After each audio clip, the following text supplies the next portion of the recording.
107번 문제부터는 그 뒤에 나오는 문제들은 지금 여기에 행정학의 다양한 이론이나 접근 방법에 관한 것을 종합적으로 출제한 문제들이에요. 뒤에 나와 있는 것들은. 자, 107번 문제 보시면 미국의 행정이론의 발달 과정에 설명해서 가장 옳지 않은 것은 이런 문제인데, 자, 1번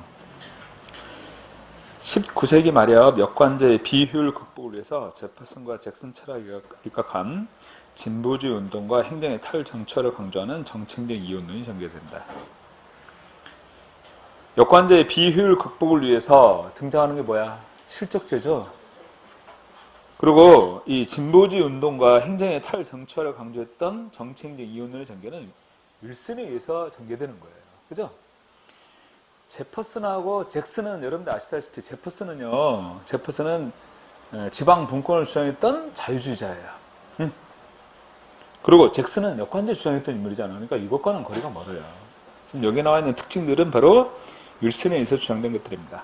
진보주의 운동과 행정의 탈정처를 강조하는 정책적 이론론의 전개.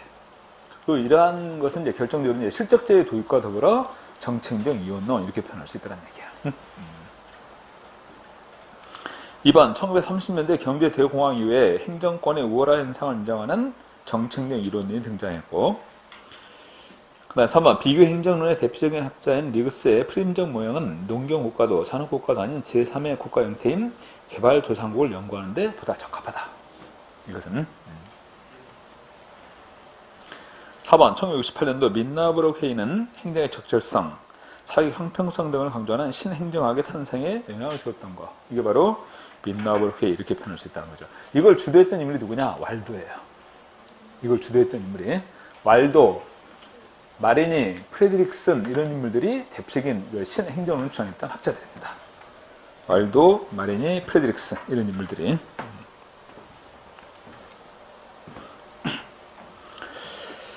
자, 그 다음에 107번에 1번이 틀렸네요. 자, 108번 보면 행정학 이론 발달에 대한 설명에서 가장 옳지 않은 것. 행정학 이론의 발달에 대한 설명에서 옳지 않은 것. 1번 행정관리론은 행정학 기본 가치로서 능률성을 강조했다. 근데 행정관리론에서 강조되는 이념이 능률성이잖아요. 두 번째, 행태주의는 과학적인 설명보다는 실질적인 처방을 강조한다.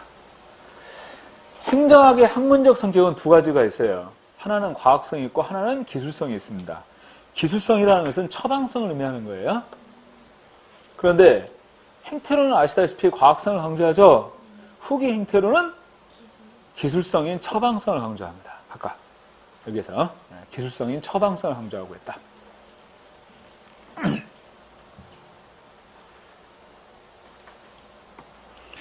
그래서 행태주의는 과학적 설명보다는 실질적인 처방을 강조한다. 잘못 표현된 거잖아. 후기 행태론의 특징을 표현하는 거예요. 3번 호선 실험에서는 비공 집단의 역할에 주목을 했고, 그래서 이제 등장하는 게 인간관계론이잖아요. 4번 윌슨은 정책적 이론을 주장했던 것이다. 맞죠? 네. 2번이 틀렸습니다. 109번 행정학 이론의 설명에서 옳지 않은 거. 1번 신행정론은 적실성과 참여, 변화, 가치, 사회적 형평성 등에 기초한 행정의 독자적인 주체성을 강조하고 있다. 맞죠? 신행정론은 기존의 행태론과 같은 행정학 이론에 대한 새로운 관점의 이론에서 신행정론이에요. 그래서 행정의 독자적인 주체성을 강조하고 있습니다. 신행정론의 입장에서는. 두 번째, 뉴 거버넌스는 계층제를 제외하고 시장과 네트워크를 조합한 방식을 활용해서 공공문제를 해결한다. 이렇게 표현합니다. 여러분들 여기서 계층제라는 건 정부를 얘기하는 것이죠. 뉴 거버넌스는 정부와 그 다음에 시장과 시민사회 같이 네트워크에 참여해서 협력을 통해 문제를 해결하는 거니까 계층제를 제외한 잘못된 거예요. 오케이? 3번 신공공관리는 공공서비스 제공에 대한 민간 부문의 적극적인 역할 분담 및 정부와 민간 부문의 협력적인 활동을 강조하고 있는 것이다. 맞죠? 민간 부문의 적극적인 역할 분담과 정부, 민간 부문의 협력적인 활동을 강조한다. 4번 신공공서비스론은 신공공관리론의 오류에 대한 반작용으로 대두되었고, 주로 민주적인 시민이론, 그 다음에 조직인본주의, 그 다음에 담론이론 등에 기초하고 있는 것이다. 신공공서비스론은 민주적인 시민이론, 그 다음에 조직인본주의, 그 다음에 담론이론에 바탕을 두고 있다. 자, 109번에서는 2번이 거리가 있죠. 2번이 잘못됐어요. 지금 107번부터 계속 이렇게 나오는 문제들인데 다양한 여러 가지 행정학 이론들이잖아. 근데 이 문제가 이런 패턴으로 출제될 수 있어요. 다음 보기에서 설명된 행정학 이론들에 대한 내용으로 옳게 설명한 것으로 짝지어진 것은. 그래서 이런 질문들이 다 들어갈 수 있잖아요. 그죠? 네. 자, 109번에서 행정학 이론의 설명으로서 옳지 않은 거 이렇게 나왔는데 1번 신행정론, 그 다음에 2번 뉴 거버넌스, 3번 신공공관리, 4번 신공공서비스론 이런 내용들이 다 여기 인용될 수 있다는 거예요. 자, 110번 보겠습니다. 현대 행정학의 주요 이론의 설명에서 가장 옳지 않은 것이에요. 1번 신공공관리론은 공공선택이론의 주장과 같이 정부의 역할을 대폭 시장에 맡게 한다는 입장은 아니고 기존의 계층제적 통제를 경쟁원리에 기초한 시장체제로 대체함으로써 관리자의 효율성, 성과를 높이려 한다. 그다음 두 번째, 1번 지문을 보면 좀 그럴듯하잖아요. 그죠? 2번에 보면 탈신공공관리는 신공공관리의 역기능적 측면을 교정하고 통치 역량을 강화하기 위해서 구조적인 통합을 통한 분절화의 확대? 아까 뭐라고요? 분절화의 축소 이렇게 표현했어요. 그 다음에 재집권화, 그 다음에 재규제의 확대 이걸 강조하죠. 재집권화, 재규제 확대. 그 다음에 중앙의 정치 행정적인 역량의 강화를 강조하는 것. 전체적으로 맞습니다. 그죠? 이렇게 한다면. 자, 다시 한번 구조적 통합을 통한 분절화의 축소, 재집권화, 재규제의 확대. 그 다음에 중앙의 정치 행정적 역량의 강화 이렇게 강조하고 있는 것이 바로 탈신공공관리론. 3번 피터슨은 뉴 거버넌스에 기초한 정부 개혁 모델로서 시장 정부 모형, 참여정부 모형, 유연 조직 정부 모형. 여러분들 유연 조직 모형은요 신축적 정부 모형 이걸 설명하는 거예요. 그 다음에 저통제 정부 모형이라는 것은 아까 얘기했던 것처럼 탈내부 규제 정부 모형 이걸 설명하는 거야. 저통제 정부 모형 이렇게 표현하는 것은 탈내부 규제 정부 모형 이렇게 표현하고 있단 말이죠. 4번 신공공관리론이 시장과 결과, 방향 잡기, 공공기업과 경쟁, 고객 지향을 강조한다면 뉴 거버넌스는 연계망, 신뢰, 방향 잡기, 조정자, 협력체제, 그 다음에 임무 중심을 강조하고 있는 것들이다. 오케이. 자, 110번에서는 2번이 틀렸습니다. 그죠? 2번이에요. 자, 111번. 자, 행정이론의 설명에서 옳지 않은 거. 1번. 신행정론은 실중제와 행태주의를 비판하면서 행정학의 실천성, 적실성, 그 다음에 가치 문제를 강조하는 거. OX. 맞죠? 실천성하고 적실성, 그 다음에 가치 문제를 지향하는데 신행정론은 가치 지향적인 입장이잖아요. 그러면 신행정론이 추구하는 이념과 가치는 뭐야? 사회적 형평성이었어요. 그 다음 2번. 공공선택론은 공공부문의 비시장적 의사결정을 경작적으로 연구하며 전통적인 관료제를 비판했다. 맞죠? 그러면서 이제 공공선택이론을 발전시켰던 대표적인 인물이 오스트롬입니다. 민주행정 패러다임 이걸 주장하잖아요. 그죠? 그 민주행정 패러다임을 주장하면서 전통적 관료제 비판하잖아. 이쪽에 3번. 신공공서비스론은 시장주의하고 신관리주의를 결합한 이론으로 행정의 효과성, 능률성을 극대화하고자 하는 것이다. 신공공관리론이 시장주의와 신관리주의를 결합한 이론입니다. 오케이? 그러면서 행정의 효과성, 능률성을 극대화하고자 한다. 무슨 말이냐? 이 두 가지를 합한 게 뭐야? 효율성이잖아.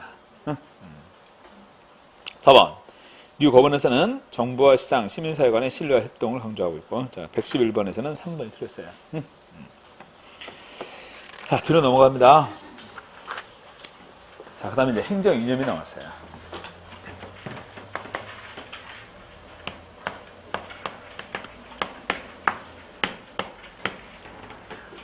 가장 궁극적인 행정 이념은 뭐다? 가장 궁극적인 행정 이념은 공익이야.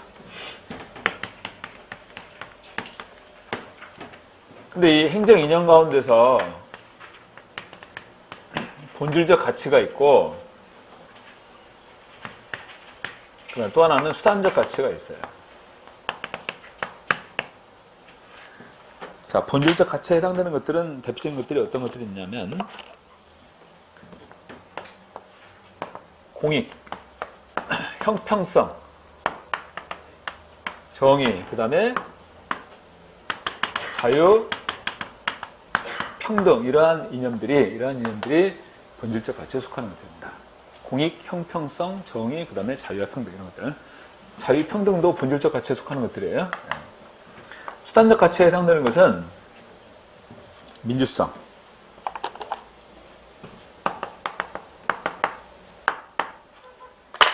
그 다음에 효율성이에요. 여러분들 행정이 지향하는 대표적인 두 가지 이념 뭐였냐면 바로 민주성하고 효율성 이겁니다.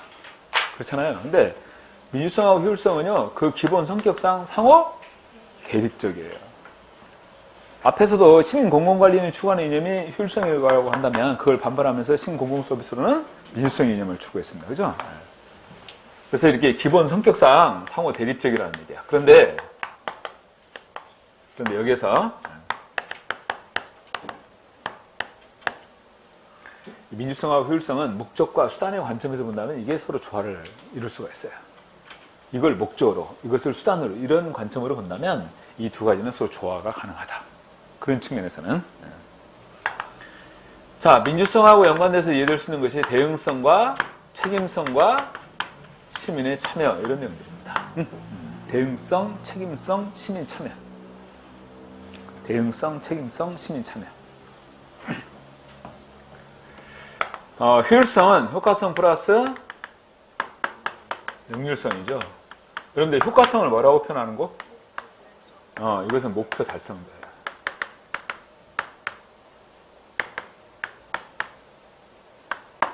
효과성은 목표 달성도를 표현하는 겁니다. 그 다음에 능률성은 투입 대 산출 이렇게 표현하는 것이고. 자, 다시 한번 이 민주성은 본질적 가치가 아닌 수단적 가치다.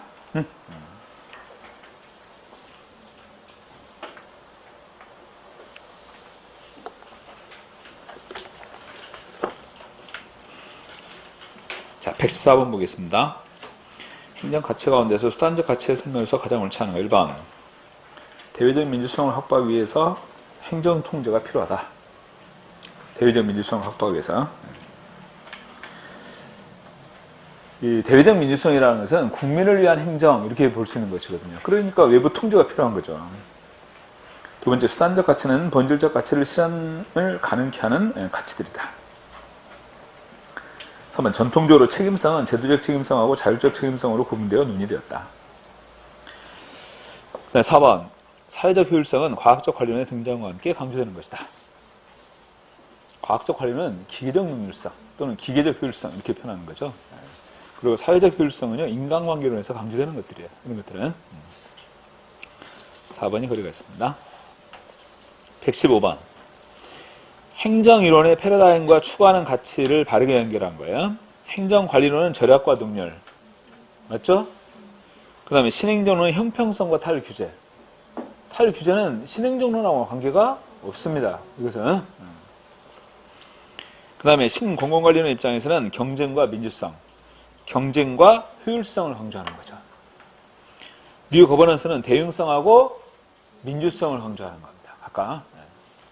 그래서 115번에서는요, 행정이론의 패러다임과 추구하는 가치를 바르게 연결하는 것은 1번 내용이 되어야겠어요. 그죠? 116번. 공익에 대한 설명에서 가장 옳지 않은 것은 1번. 과정설은 공익을 서로 충돌하는 이익을 가진 집단들 사이에서 상호 조정 과정을 거쳐서 균형 상태의 결론에 도달했을 때 실현되는 것이라고 본다. 공익이란 서로 충돌하는 이익을 가진 집단들 사이에서 상호 조정 과정을 거쳐가지고 이 공익이라는 것을 도출해낸다 그 말이죠. 그죠? 과정설. 그래서 이 과정설은요, 다원주의를 배경으로 하는 공익관이에요.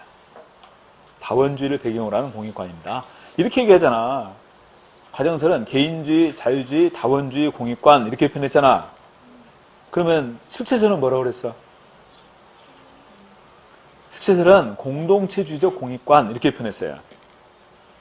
실체설은 공동체주의적 공익관, 과정설은 개인주의, 자유주의, 다원주의 공익관 이렇게 비교해서.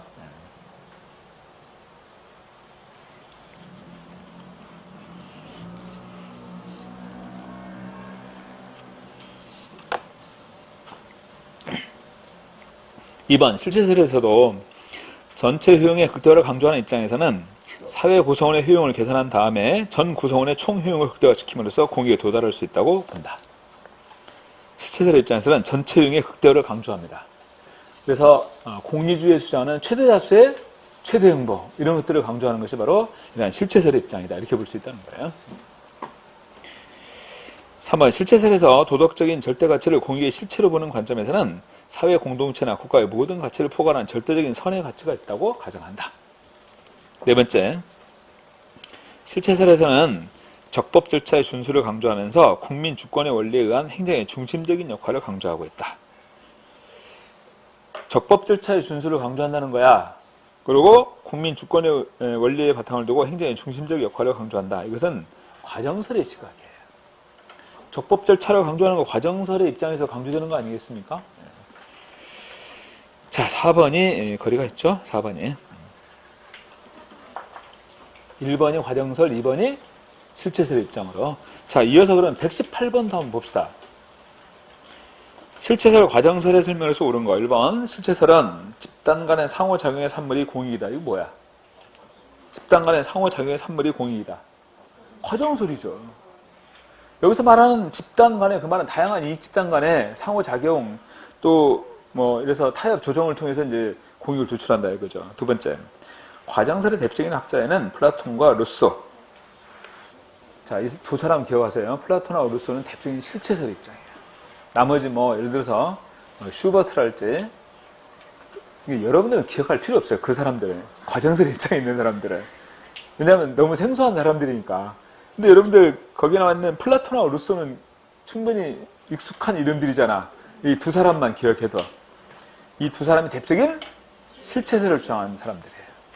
플라톤하고 루소. 오케이? 3번 실체설은 공익이라는 미명하에 개인의 이익이 침해될 수 있는 위험 요소를 내포한다. 여러분들 실체설은 전체주의죠. 과정설은 개인주의를 바탕으로 하고 있어요. 그렇기 때문에 이러한 전체주의, 집단주의 관점에서 개인의 희생을 요구할 수 있잖아. 실체설 입장에서는 그 대표적인 예가 2차 대전 당시에 가미가제 특공대 이런 거예요. 자살 특공대. 그래서 엄청나게 많은 젊은이들이 희생되죠. 그렇잖아요. 그게 바로 이러한 집단주의적 관점에서, 전체주의적 관점에서 나타나는 실체설의 시각입니다. 오케이? 4번 과정설은 공익과 사익이 명확히 구분된다. 공익, 사익이 명확히 구분되는 건 뭐야? 실체설이죠. 그리고 과정설은 사익 간의 타협 조정의 결과가 공익이니까 공익, 사익이 명확하게 구분되지 않습니다. 공익이라는 건 사익 간의 타협과 조정의 결과인데. 그렇지만 실체설의 입장에서는 사익과 공익은 명확하게 구분된다는 거야. 그래서 실체설은 이렇게 얘기를 했잖아요. 여기 수많은 사익들이 존재하고 있고 그 사익들을 초월해 존재하는 것이 공익이다. 이렇게 봤던 것이 실체설이잖아. 응? 이런 사익을 초월해 존재하고 있는 것이에요. 사익을 초월한 도덕적이며 규범적인 것이다. 이렇게 표현한다는 거야. 여기서. 응?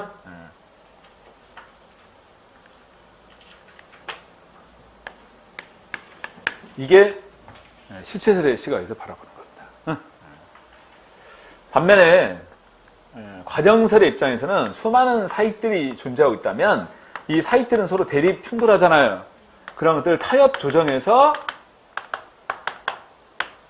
타협 조정 과정을 거쳐서 나타난 결과가 바로 공이다. 이렇게 보는 시각이에요. 이러한 사익들 간의 타협 조정의 결과가.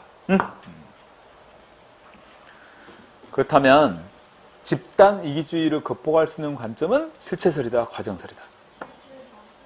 집단 이기주의를 극복할 수 있는 관점.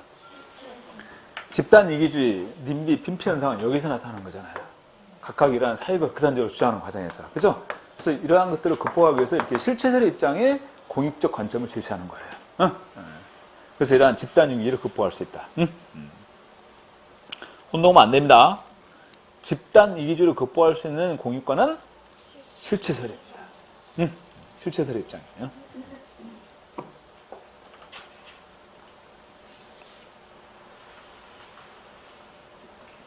(118번에서는) 118번에서는 정답이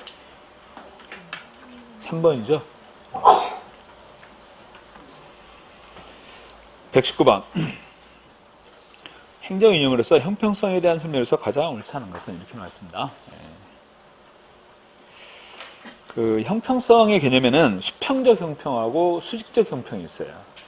수평적 형평은 같은 것은 같게 이런 표현입니다. 수평적 형평은. 수직적 형평은 다른 것은 다르게. 그럼 대표관리제는 어디에 해당될까? 대표관리제.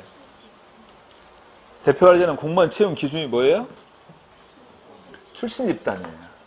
그래서 여러분들 채용 공고에 보면 예를 들어서 일반인은 몇 명, 저소득층 구분 모집자 몇 명, 또 장애인은 몇 명 이렇게 구분해갖고 선발하지? 그래서 이들은 이들끼리 경쟁에 들어오고 이들은 이들끼리 경쟁에 들어오고 이렇게 한단 말이야. 커트라인도 다르잖아. 그러니까 다르니까 다르게 적용하는 거예요. 오케이? 이게 지금 여기서 말하고 있는 수직적 형평에 관한 겁니다. 오케이? 대표관리제는 수직적 형평의 특징이에요. 여기 지금 표현하고 있는.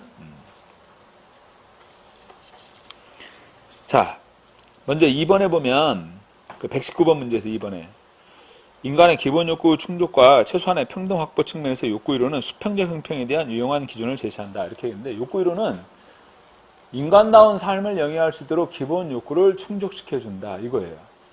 인간다운 삶을 영위할 수 있도록 기본 욕구를 충족시켜준다. 그래서 65세 이상의 노인 가운데서 하위 소득 70%에 해당되는 사람 앞으로 기초연금을 30만 원 일률적으로 이렇게 적용하잖아요. 그죠? 그것은요, 이렇게 기본적인 욕구를 충족할 수 있도록 지원해 주는 거예요. 기초연금. 오케이? 노인들에 대해서. 이런 건 여기서 지금 얘기하는 수평적 형평을 실현하고자 하는 것이죠. 그죠? 반면에 3번에 보면 실적의 차이에 따른 차등적인 배분의 정당성을 뒷받침하는 실적 이론은 수직적 형평의 관념에 바탕을 두고 있다. 그러니까 다른 경우는 다르게 적용한다 그 말이에요. 조건이 다르니까 다르게 경쟁을 하는 거죠. 커트라인도 달라요. 그리고 조직 내에서 회사에서 성과가 다르면 각기 그 성과에 따라 성과급을 달리 지급하죠. 이건 지금 여기서 얘기하는 실적 이론의 특징이라고 표현할 수 있는 거야. 그치? 이 내용은 실적 이론의 특징입니다. 자, 1번 볼까요? 롤스의 최대의 원칙. 이것은 사회에서 가장 취약한 집단에게 최대의 편익이 돌아가게 하는 정책이 바람직하다는 기준을 의미하고 있다. 여러분들 롤스 그러면 정의론이죠. 롤스의 정의론. 그리고 이 롤스의 정의론을 통해서 사회적 형평을 실현하고자 하는 것이죠. 응? 그럼 거기에 정의의 제1원칙 뭐가 나와?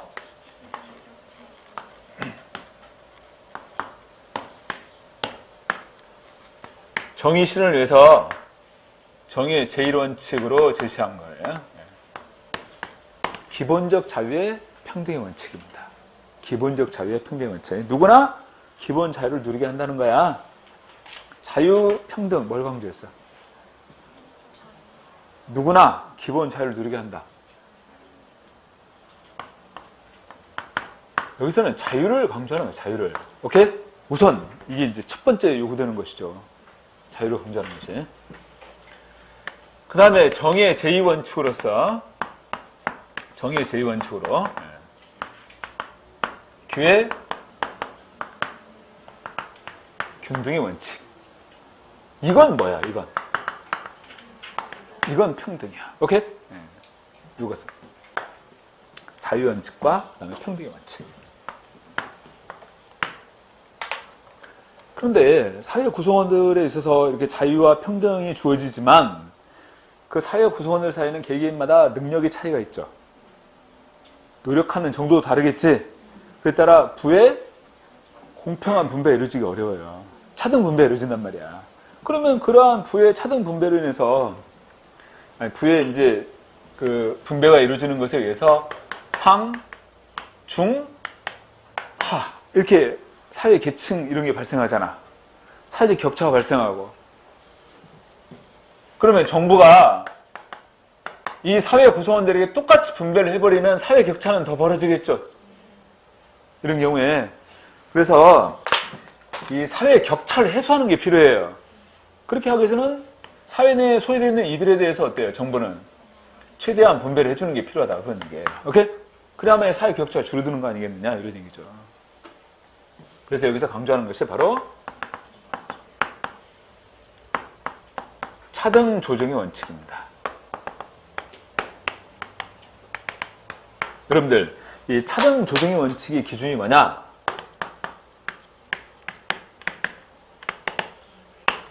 맥시멈이에요.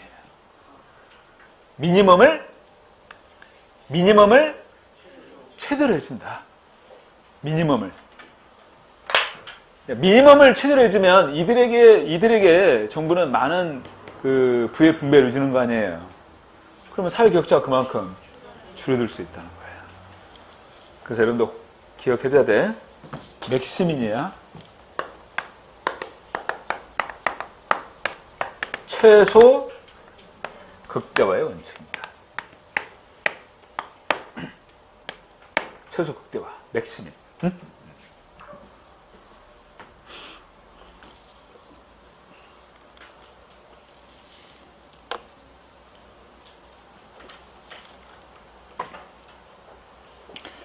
그래서 119번에서는 1번이 틀렸어요. 오케이?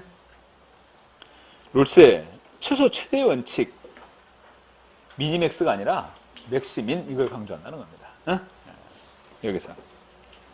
사회에서 가장 취약한 집단에게 최대의 편익이 돌아가게 하는 정책이 바람직하다는 기준. 이것을 강조하고 있다. 그 얘기야. 4번에 보면 행정의 참여와 가치 지향을 강조하는 신행정론에서 주목한 바 있다. 형평성은. 오케이? 신행정론이 지향하고 추구하는 이념이 바로 사회적 형평 아니겠어요? 네. 자, 119번에서 옳지 않은 것은 1번입니다. 1번이에요. 네. 자, 뒤로 넘어갑니다. 자, 121번 볼까요? 롤스의 정의론에 대한 설명에서 옳지 않은 거 이렇게 나왔는데 1번 원초적 자연 상태 하에서 구성원들의 이성적 판단에 따른 사회 형태는 극히 합리적일 거라는 가정하에서 사회 계약론적 전통에 바탕을 두고 롤스의 정의론을 전개했어요. 두 번째, 현저한 불평등 위에서는 사회의 총체적인 효용 극대화를 추구하는 공리주의가 정당화될 수 없다고 본다. 생각해 보세요. 공리주의는 최대 다수의 최대 행복 아닙니까? 근데 사회 내에 현저한 불평등이 존재하고 있어요. 그러면 아무리 최대 다수의 최대 행복이 이루어진다 하더라도 총체적 효용 극대화가 이루어진다 하더라도 그건 결코 바람직하지 않다는 거죠. 이런 거예요.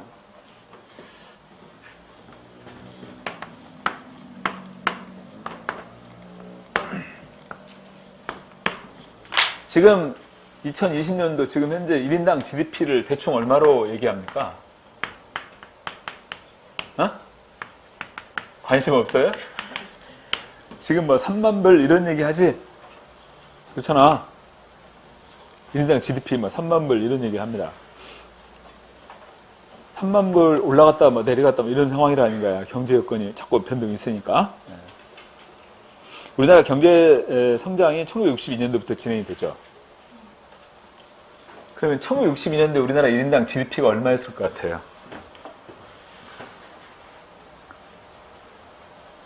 (1962년도에) 세 번째 남학생 눈 감고 있는데 얼마나 될 것 같아요? 저 뒤에 모자 쓴 친구는 얼마나 될 것 같아요? 1,000불. 이때.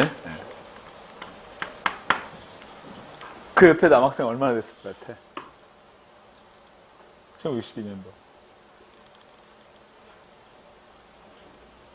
응?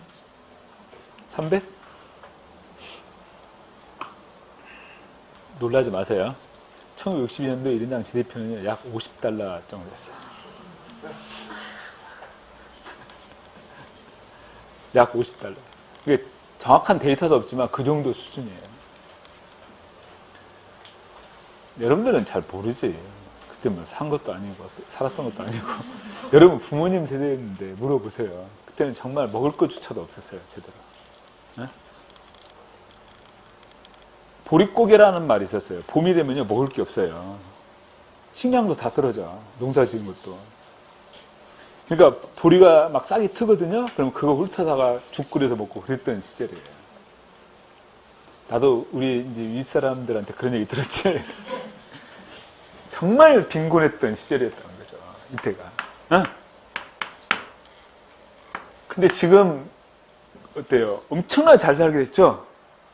근데 이 시기하고 비교해보면 사회 구성원들은요 오히려 더 불행하다고 생각하고 있어요. 왜 그럴까요? 이때는 빈부격차가 없었어요. 동병상련입니다. 그러니까 서로 막 도와주고 힘들면 그렇게 살았는데 지금은 어마어마하게 잘 살고 있지만 사회 격차가 너무나 벌어지고 빈부격차가 확대되니까 오히려 대다수 사회 구성원들은 그에 대해서 불만이 생기는 거예요. 오히려. 그리고 이렇게 잘 살게 됐다고 하지만 대부분의 이 부는 대기업에 의해서 다 독차지하고 있잖아요. 대기업들이 제대로 역할을 하고 있습니까? 근데 우리 사회에? 그게 아니니까 그에 대한 불만들이 더 생기는 거예요. 그러니까 사회 구성원들은 이렇게 됐지만 별로 행복하다고 느끼지 못하는 거죠. 여러분 행복하다고 생각합니까? 결코 그렇지 않다는 거죠. 대다수 국민들이. 응? 지금 그걸 얘기하는 거야. 이번에 나와 있는 게 현저한 불평등을 위해서는 사회의 총체적인 효용 극대화를 추구하는 공유주의가 정당화될 수 없다는 얘기입니다. 아셨어요? 충격적인 얘기는 오늘 아침에 일어나서 이제 간단히 이제 씻고 인터넷 뉴스 검색을 해보니까 9급 공무원 시험 준비하는 친구들이 스카이 출신들도 이렇게 많이 늘어난다. 그런 기사 올라왔죠. 정말 충격적이에요. 왜 9급이야? 7급이나 아니면 다른 거 준비하지. 근데 그 친구들조차도 이 9급 지원하는 친구들이 늘어나고 있다는 얘기예요. 그래서 뭐 서울대나 뭐 고려대, 연대 그 커뮤니티 그 온라인 커뮤니티 들어가 보면 그런 글들이 많이 올라온다는 얘기예요. 또 졸업한 친구들도 마찬가지고.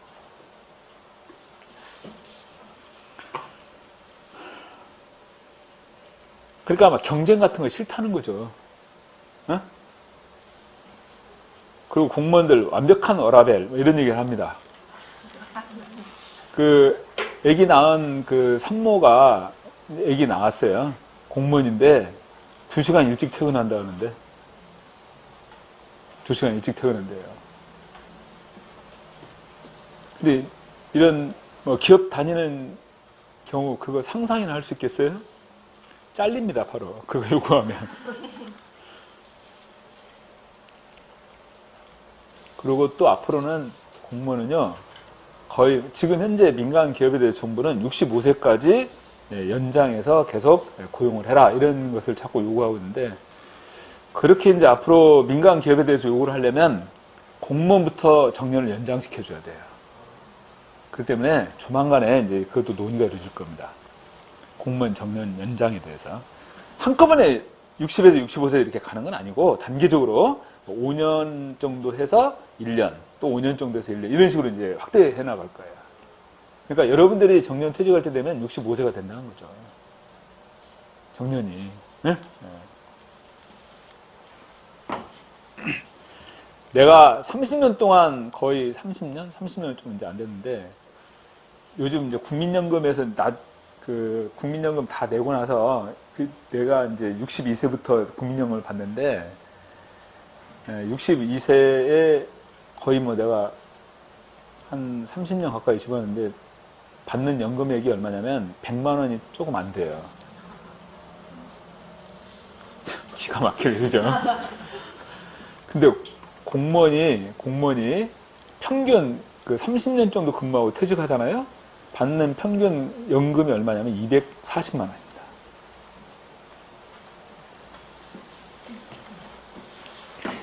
그러니까 이제 공무원 같은 경우는 본인이 50%, 그 다음에 정부가 50% 이렇게 같이 분담해서 내니까 더 많이 공무원 연금이 쌓인 거죠. 그래도 그렇지. 국민연금의 2배나 되잖아요. 2배보다 더 많잖아.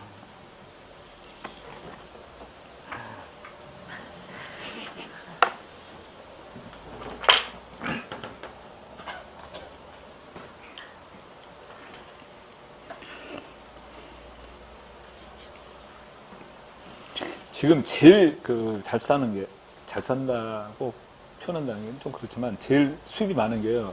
부부 교사. 우리 친구들도 보면 부부 교사가 제일 그리고 그 친구들은 62세까지 정년이잖아요. 응? 정년 퇴직하잖아요. 퇴직금만 부부 교사의 경우 한 600만 원 정도 받아요.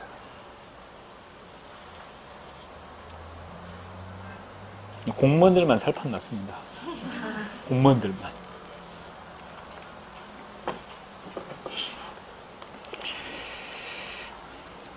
근데 솔직히 얘기해서 우리 대학 졸업하고 올 때는요, 9급은 뭐 그렇더라고요. 7급도 쳐다보지도 않았어요.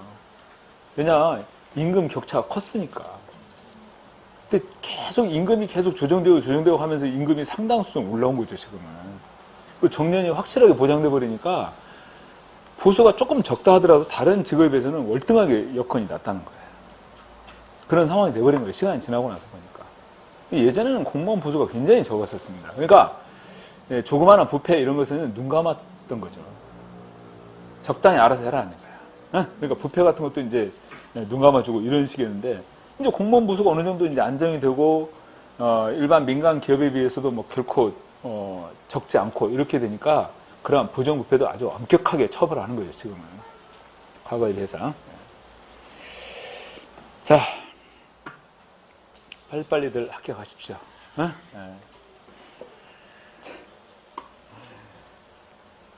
그래서 내가 누누이 얘기하지만 국가직보다는 지방직에 포커스를 맞춰서 준비를 하세요. 그리고 지방직 많이 뽑잖아요. 응? 그리고 스카이 출신이 지방직까지 내려올 일은 없겠지. 걔네들은 뭐 다 국가직, 지방직, 서울시 다 끼워놓고 서울시 지원해서 들어간다고 하던데 보니까.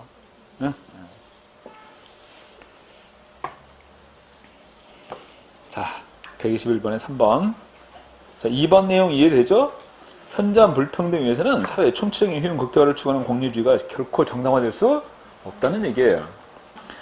3번 사회의 모든 가치는 평등하게 배분되어야 하고 불평등한 배분은 그것이 사회 최소 수혜자에게도 유리한 경우에 정당하다고 본다. 4번 자유와 평등의 조화를 추구하는 중도적 입장보다는 자유방임주의에 의거한 전통적 자유주의 입장을 취한다. 이 롤스의 정의론의 입장은 자유와 평등의 조화를 바탕으로 하는 중도적 입장의 내용입니다. 그렇기 때문에 자유주의와 보수주의, 그 다음에 진보주의 양쪽으로부터 공격을 받아요. 롤스의 정의론의 입장은 자유와 평등의 조화를 추구하는 중도적 입장을 바탕으로 설명하고 있는 게 바로 롤스의 정의론의 입장입니다. 자, 121번은 4번이 정답입니다. 123번. 행정가치에 대한 설명에서 가장 옳은 거. 1번 과정설에서는 공익은 사익을 초월한 실체, 규범, 도덕 개념으로 파악한다. 틀렸죠? 과정설이 아니라 뭐야? 실체설이 그랬다는 거야. 실체설은 공익은 사익을 초월한 실체고 규범이고 도덕 개념으로 파악한다. 2번 사회적 형평은 1930년대 중반 이후에 인간관계론의 등장과 더불어 강조된 개념은 사회적 능률성입니다. 사회적 형평은 신행정론에서 강조하고 있는 거니까. 신행정론에서. 그 다음 3번 사회적 효율성은 동등한 것은 동등한 자에게 처방하는 것이 정당하다고 본다. 사회적 형평은 동등한 것을 동등한 자에게 처방하는 것이 정당하다고 본다. 이렇게 표현해야겠죠? 그게 적절해요. 사회적 형평은 동등한 것을 동등한 자에게 처방하는 것이 정당하다고 본다.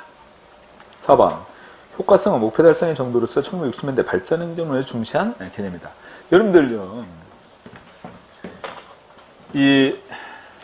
지워져 버렸습니다. 아까 효과성 나왔죠? 효과성 뭐라고 한다? 목표 달성도. 근데 이 이념들 가운데 개념을 물어보는 것은 그건 자주 나와요. 효과성은 목표 달성도. 꼭 암기해 두셔야 돼. 응? 효과성, 목표 달성도. 응? 자, 123번은 옳은 것은 4번이 맞습니다. 오케이? 자, 125번으로 넘어오는데 125번은 제가 기본이론 강의할 때 설명 안 했던 내용이에요. 근데 이 문제 패턴은요, 7급에서는 출제가 됩니다. 근데 9급에서는 거의 출제가 안 돼요. 9급에서는 그래도 참고로 한번 확인을 해보자 그런 얘기야. 예컨대 퀸과 로보는 조직의 초점을 어디에 두는가와 조직 구조의 성격에 따라서 효과성의 가치 모형을 4가지로 제시했다는 거예요. 그래서 거기 보면 박스에 이제 나와 있는데 우측의 해설을 보세요. 자, 조직 구조에 있어 안정성, 통제를 바탕으로 하는 안정성, 그 다음에 융통성을 강조하는 유연성, 어디에 초점을 두느냐 이거야. 통제를 바탕으로 하는 안정성에 초점을 두느냐, 아니면 융통성을 바탕으로 하는 유연성에 초점을 두느냐. 그 다음에 내부라고 하는 것은 조직 구성원에 초점을 두는 것이고, 반면에 외부는 조직 자체에 초점을 두는 것을 말하는 거예요. 각각. 조직 구성원에 초점을 두는가, 조직에 초점을 두는가, 내부, 외부. 그거에 따라 네 가지 유형으로 제시했죠? 자, 먼저 통제를 강조하고 내부 구성원에 초점을 두는 경우는 내부 과정 모형이라고 표현합니다. 특히 이제 이러한 경우는 위계 문화, 다시 말해 계층제를 기반으로 하는 상하 위계 문화를 강조하는 것이 바로 이 내부 과정 모형인데, 목적은 뭐예요? 내부 과정 모형은 안정성과 균형을 중시하고 있습니다. 그 다음에 우측에 나와 있는 유연성과 더불어서 내부 조직 구성원에 초점을 두는 경우는 인간관계 모형이라고 표현하는데, 이 경우는 집단 문화예요. 이게 무슨 말이냐면 우리는 같은 공동체의 구성원이다. 그런 집단 문화를 형성한다는 겁니다.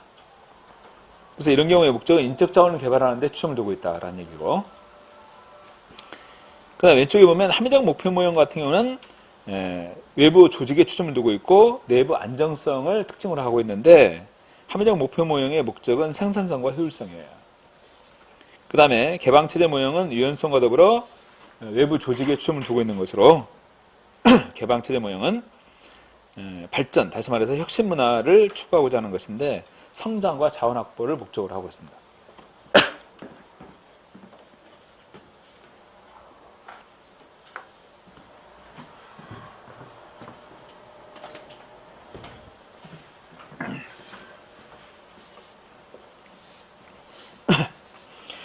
여기에서요, 여러분들 인간관계 모형하고 합리적 목표 모형은 추구하는 목표 이런 것도 쉽게 이해할 수 있어요. 보면 거기 보면 인간관계 모형 같은 경우는 인적 자원의 개발 이렇게 나와 있지 않습니까? 반면에 합리적 목표 모형 같은 경우는 생산성과 효율성 이런 것들을 강조하고 있다는 거야. 근데 내부 과정 모형하고 개방체제 모형 이 두 가지는 좀 참고를 해두라는 거예요. 자, 내부 과정 모형은 목적이 안정성과 균형입니다. 반면에 그 반대되는 특징으로서 개방체제 모형에서는 목적이 성장과 자원 확보에 있어요. 각각. 그래서 그 내용들은 좀 참고해 두는데, 다시 말씀드리지만 9급에서는 이게 출제되기는 좀 한계가 있습니다. 9급에서는 이런 게 있다는 걸 참고하라 그런 얘기야. 지금 125번 문제, 126번 문제가 각각 이 내용하고 연관되는 문제들이에요. 보시면 자, 125번에서 1번 기억 모형은 내부 과정 모형이거든요. 조직의 생산성, 능률성, 수익성을 달성할 것을 목표 가치로 하고 있다. 이건 합리적 목표 모형에서 추구하는 목적이잖아. 생산성, 능률성, 수익성을 달성하는 것은. 2번 니은 모형의 목표 가치는 인간관계 모형은 인적 자원의 개발이고 그 수단으로서 구성원의 응집성, 사기, 훈련 등이 강조되고 있다. 오케이. 3번 디귿 모형은 합리적 목표 모형에 해당되는 것입니다. 성장과 자원 획득이 목표 가치다. 그런데 이것은 바로 개방체제 모형에서 추구하는 목적이에요. 네 번째, 리을 모형에서는 개방체제 모형에서는 조직의 균형을 확보하는 것이 목표 가치다. 이렇게 있는데 이것은 내부 과정 모형에서 추구하는 목표 가치입니다. 아니, 목적입니다. 자, 125번에서는 2번이 적절한 표현인데 참고해서 확인해 둔다. 자, 127번으로 넘어왔습니다. 행정에 있어 가해성에 대한 설명에서 옳은 거. 가해성. 개선이 있는데 개선에 대한 막료가 있단 말이에요. 오케이? 그 다음에 하원이 있지만 상원을 또 두고 있어요. 이런 것들이 여기서 말하는 가해성 장치예요.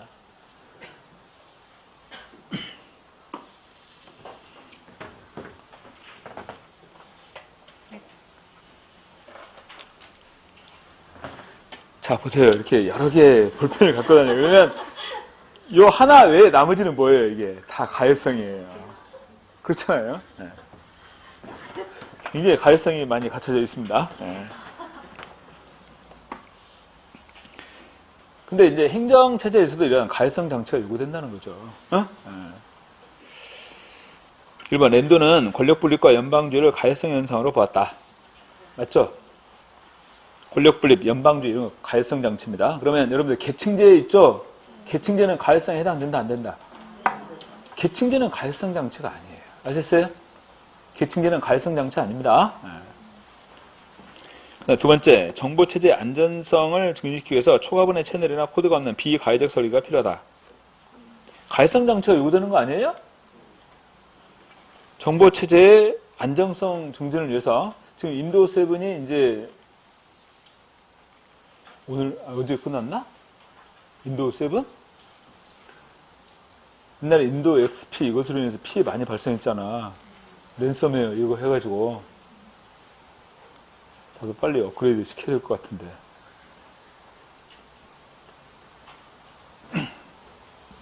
내가 이제 예전에 랜섬웨어 그것으로 피해를 많이 봤어요, 실제. 정말 멘붕이란 말이 정말 그런 때 나타나더라고. 내가 지금 원고 작업 같은 거 한 거 굉장히 많거든요. 지금 기본서 원고도 그렇고 이 지금 문제집 원고도 그렇고 뭐 특강 같은 것도 마찬가지고 문제 뭐 또 동영부 원고 어마어마하게 많습니다. 근데 내 컴퓨터에 작업을 해가지고 네이버 클라우드 있죠? 거기다 저장해요. 그리고 내가 USB에 또 따로 저장을 합니다. 왜냐면 또 USB 갖고 다니면서 또 이제 필요할 때마다 또 자료 뽑고 이렇게 해야 되니까 2중, 3중으로 막 저장을 해놔요. 그래야 한 곳에서 피해가 발생하더라도 다른 곳에서 끌어올 거 아니야. 이게 여기서 말하는 가해성 장치인데 바로 정보체제의 안전성을 증진시키기 위해서 이러한 가해성 장치가 요구된다는 거죠. 불확실성이 커질수록 가해성의 필요성은 더 증가합니다. 오케이? 4번. 조직 내외에서 가해성은 기능상 충돌의 가능성을 없애는 역할을 한다. 웬걸? 개선에 비해서 막류가 있단 말이야. 가해성으로. 하원이 있지만 상원이 있어요. 그러면 이거 충돌이 발생할 거 아니야. 그치? 네. 자, 그래서 127번은 1번이 맞는 표현인데 여러분들 그럼 가해성이라는 것은 불확실한 상황에서의 소극적 대처 방안에 해당한다. OX. 불확실한 상황 하에서 소극적 대처 방안에 해당한다. 가해성은요, 소극적 대처 방안이에요. 적극적 대처 방안이 아니라. 왜? 만약 상황을 대비하는 거냐. 그러니까 소극적인 대처 방안이죠. 가해성은 불확실성 하에서의 소극적 대처 방안. 자, 뒤에 문제는 풀어보고 잠깐 쉬었다가 정책론 파트로 들어가겠습니다. 오케이?